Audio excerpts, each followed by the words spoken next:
ഈ ക്വസ്റ്റ്യൻ നോക്കാം. A equal to 1, 2, 3 up to 14. Define a relation R from A to A by R equal to ordered pair x comma y such that 3x minus y equal to 0 where x comma y belongs to A. Write down domain, codomain and range. എന്താണെന്ന് ഞാൻ പറഞ്ഞുതരാം, ശ്രദ്ധിച്ച് കേൾക്കണം. Relation A എന്ന് പറഞ്ഞ set എന്താണ്? A എന്ന് പറഞ്ഞ സെറ്റ് നമുക്ക് തന്നിരിക്കുന്നത് 1, 2, 3, 4 എക്സിട്ര അപ് ടു 14. ശരിയാണോ? Relation are define from A to A ആണ്. എയിന്ന് എയിലേക്ക് തന്നെയാണ് റിലേഷൻ. ഞാൻ എ രണ്ടാമത് എഴുതിക്കോട്ടെ. എന്താണത്? 1, 2, 3 എക്സിട്ര 14. റിലേഷൻ ഡിഫൈൻ ചെയ്യുന്നത് എയിന്ന് എയിലേക്കാണ്. ആറ് എഴുതാനായിട്ട് x comma y such that. X comma y മറന്നോണ്ട ആദ്യമേ തന്നെ പറയാം. ഈ എക്സും വൈ എന്താണെന്ന് ഞാൻ ആദ്യമേ തന്നെ പറഞ്ഞുതരാം. എക്സ് എന്ന് പറഞ്ഞാൽ ആദ്യത്തെ സെറ്റിനകത്തുള്ള എലമെൻറ്റിനെയാണ്, ജനറൽ എലമെൻറ്റിനെയാണ് എക്സ് എന്ന് പറയുന്നത്. രണ്ടാമത്തെ സെറ്റിനകത്തുള്ള ജനറൽ എലമെൻറ്റിനെയാണ് വൈ എന്നും പറയുന്നത്. ഒന്ന് ഓർത്ത് വെച്ചാൽ മതി. R equal to ordered pair X comma Y. അതിൽ ആ എക്സ് ഫസ്റ്റ് സെറ്റിനകത്തുള്ള ജനറൽ എലമെൻറ്റും വൈ എന്ന് പറഞ്ഞാൽ സെക്കൻഡ് സെറ്റിനകത്തുള്ള ജനറൽ എലമെൻറ്റുമാണ്. നമുക്ക് എക്സ് കോമ വൈ ഫോമിൽ ഓർഡേഡ് പെയർ എഴുതണം അല്ലേ?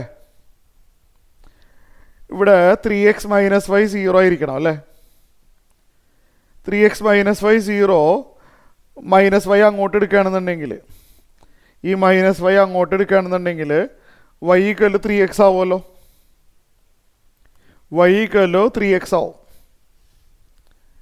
നമുക്കിനി നേരെ റിലേഷൻ എഴുതിയാലോ. എക്സിന് ഓരോ വാല്യൂ കൊടുക്കുമ്പോൾ അതിനനുസരിച്ച് വൈ കിട്ടും. എക്സിൻ്റെ സ്റ്റാർട്ടിങ് വാല്യൂ എന്താ?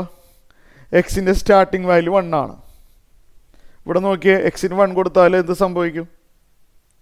വൈയുടെ വാല്യൂ 3 × 1 അല്ലേ വരാ? വൈയുടെ വാല്യൂ 3 വരും. എക്സിന് 1 കൊടുത്താൽ വൈയുടെ വാല്യൂ 3 വരും.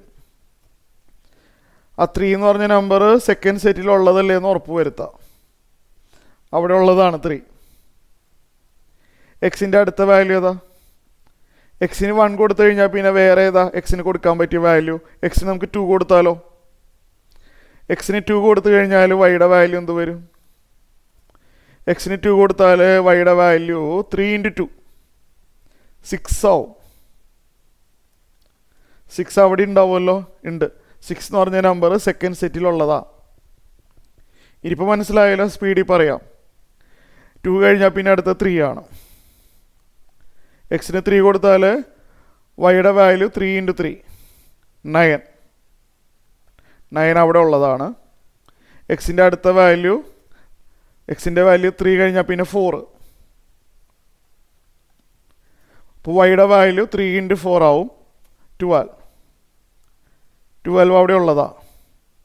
ഇനിയാണ് ശ്രദ്ധിക്കേണ്ടത്, എക്സിന് 4 കഴിഞ്ഞാൽ പിന്നെ 5ഉം 6 ഒക്കെ പോസിബിളാണ്. 5 കൊടുത്തു നോക്കാം. എക്സിന് 5 കൊടുത്താൽ വൈയുടെ വാല്യൂ 15 വരും. പക്ഷെ 15 എന്ന് പറഞ്ഞ നമ്പർ വൈക്ക് പോസിബിൾ അല്ല. വൈയുടെ വാല്യൂ പരമാവധി വാല്യൂ 14 വരെ ഉള്ളൂ. അപ്പോൾ ഈ റിലേഷൻ പ്രകാരം വൈക്ക് 15 കിട്ടുന്നുണ്ടെങ്കിലും 15 വൈക്ക് പോസിബിൾ അല്ല. വൈക്ക് പരമാവധി 14 വരെ പോകാൻ പാടുള്ളൂ. അതുകൊണ്ട് എക്സ് ഈക്വൽ ടു 5 നമ്മൾ കൊടുക്കുന്നില്ല. ഇനി എക്സ് ഈക്വൽ ടു 5ഉം 6ഉം 7 ഒന്നും കൊടുത്താൽ വൈയുടെ വാല്യൂ വളരെ ലാർജ് ആവും. അതൊന്നും പോസിബിൾ അല്ല. ഇതാണ് റിലേഷൻ. ഇത് കഴിഞ്ഞു, റിലേഷൻ എഴുതി കഴിഞ്ഞു. ഇതിൻ്റെ ഡൊമൈനും റേഞ്ചൊക്കെ എഴുതാൻ പറയുന്നുണ്ട്.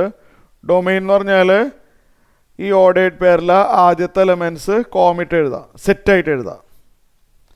അതായത് 1, 2, 3, 4. റേഞ്ച് എഴുതാൻ പറയുന്നുണ്ട്. റേഞ്ച് എന്ന് പറഞ്ഞാൽ ഈ ഓർഡേഡ് പെയറിലെ രണ്ടാമത്തെ എലമെൻറ്റ്സ് കോമിട്ട് എഴുതാം. അതായത് 3, 6, 9, 12. 3, 6, 9, 12 ഇതാണ് റേഞ്ച്. ഇനി എന്താണ് എഴുതേണ്ടത്? കോഡൊമൈൻ. കോഡൊമൈൻ എന്ന് പറഞ്ഞാൽ രണ്ടാമത്തെ സെറ്റ്. കോഡൊമൈൻ എന്ന് പറഞ്ഞാൽ it is the second set complete. Second set full. Second set എന്ന് പറഞ്ഞാൽ എ അല്ലേ സെക്കൻഡ് സെറ്റ്, എ എന്ന് എഴുതിയാൽ മതി. ക്ലിയർ ആയല്ലേ ക്വസ്റ്റ്യൻ?